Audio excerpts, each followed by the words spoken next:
look at Bitcoin if you want. I mean, you were talking about gray stick Gale. I was talking about the halvening. I want to share, I guess, this chart, the rainbow chart. This is sort of like a meme, right? But I think coming back to it every so often, just taking a look at it, I think they made an updated version. This is like the V2.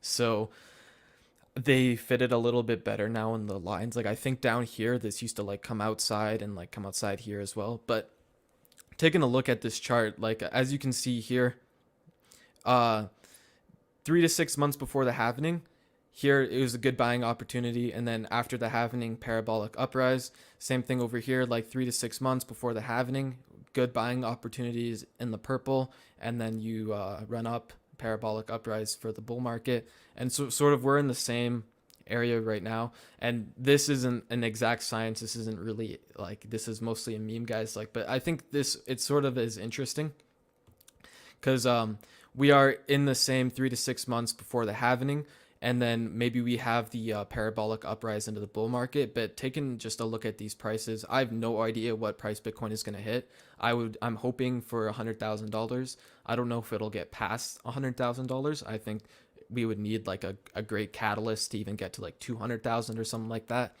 But just taking a look at here, even on like the low end, like you're looking at like, just $100,000 pretty simply, stuff like that. And on trading view as well, this is I'm not a technical analyst or anything like that, but I just like, you can just draw simple fibs. So if we just take a fib from like the top of the 2017 market to like the bottom of the 2018 bear market, it basically gives us the almost the exact top of the next bull. So if we were to do the pretty much the exact same thing here, it gives us a couple targets, the 1.618 just being 100,000.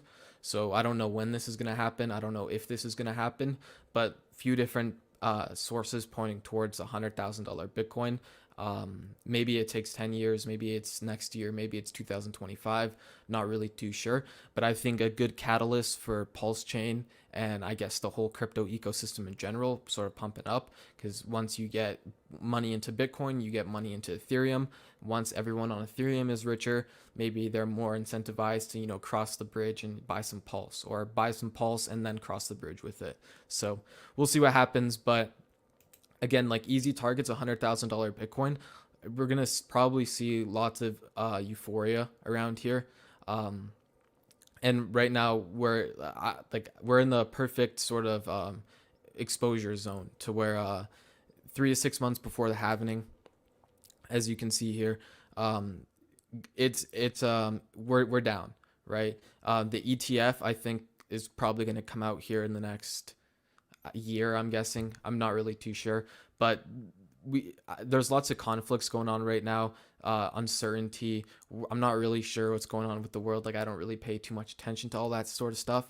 But the Bitcoin price, historically, right now is the best time to be picking up some of the BTC and stuff like that. Even in terms of like Hex, when we were talking about Amazon dropping from 116 to like $6, that is an insane drop. And during that time, the actual business metrics of Amazon were all up and to the right. So the amount of customers, so like new users, profit per unit, like units sold, all the metrics of the business itself were doing better and better and better. But yet the price chart was just sort of down. And that's sort of how I'm looking at our PulseChain ecosystem right now, is we're having all these new projects coming in. We're having potentially lots of different catalysts coming in to sort of help price, but we'll see what happens. We still have Hex adoption, like current holders. We're still gaining holders on average every single day. Some days we lose some. Like here yesterday or a few days ago, we lost a couple of holders. But I think in terms of our metrics in the ecosystem, everything is looking good. Like we've had a couple, I think we've had a couple scams on PulseChain, stuff like that. But overall, I think like if you're an outsider just looking at the chart, it looks bad. But like if you're in the business itself, like Amazon, and you're looking at the business metrics, you can see where this stuff is going. It's not really, you're not really predicting it, but you can sort of project.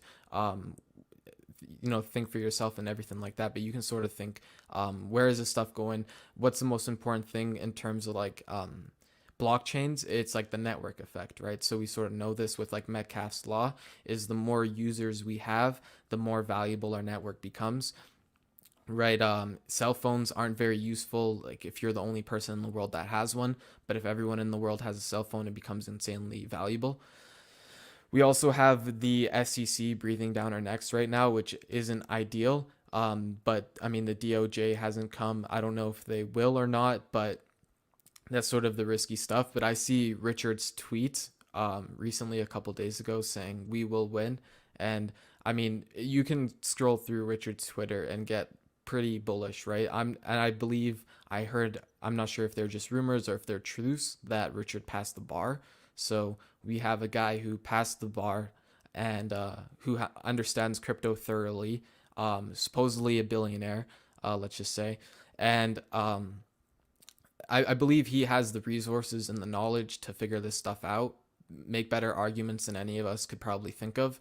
And sort of like how you break down the muscle now, we will build back stronger. And if we do win, or when we do win, it's going to be probably an insane catalyst for this entire ecosystem. Like, just like Richard was going viral in a bad light, and I guess like any publicity is good publicity.